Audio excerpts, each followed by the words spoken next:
Welcome back to the game. Unlike most of your adventures that start, in various places around the world, tonight you find yourself back at the familiar location of the Tarnished Compass Tavern.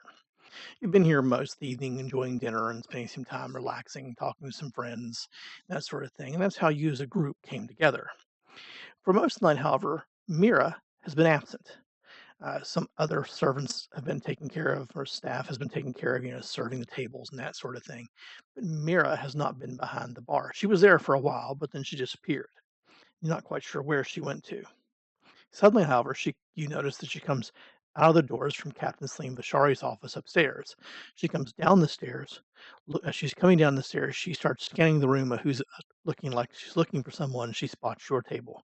She makes a beeline to your table, and when she arrives, you notice she has a note or a letter in her hand. She looks straight at you all. Of course, I don't have it in front of me again. She looks straight at you all and says, "Storm stirring in the borderlands, loves. Celine Vachare needs eyes, not blades. Though you'll probably want to take both with you." With that, she hands you a note. Says, "Here, read this."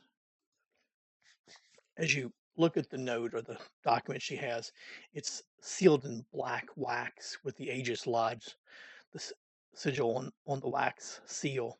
The Aegis Lodge is actually the official lodge that Celine Vashari runs, according to the Pathfinders, where she's supposed to be at most of her time, though you know that she's here quite often in the Tarnished Compass. But tonight she doesn't appear to be here. Maybe she is.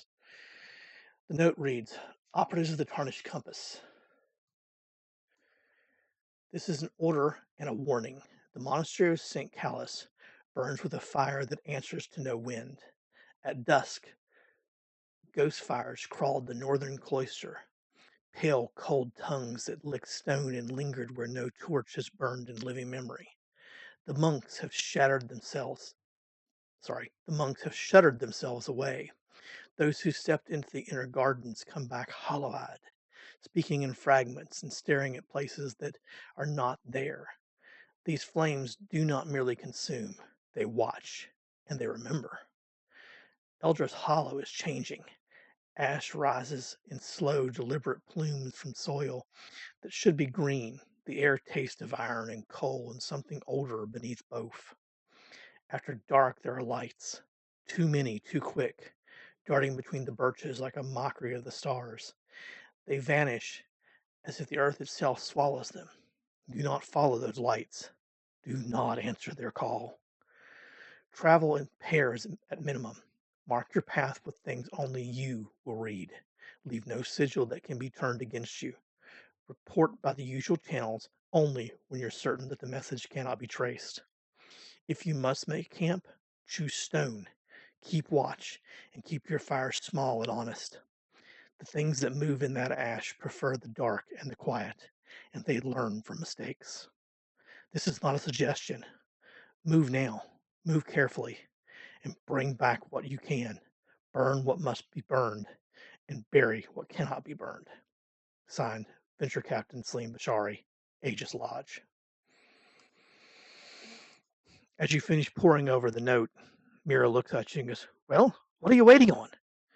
And you look to the window, which had recently showed you the city that you departed from.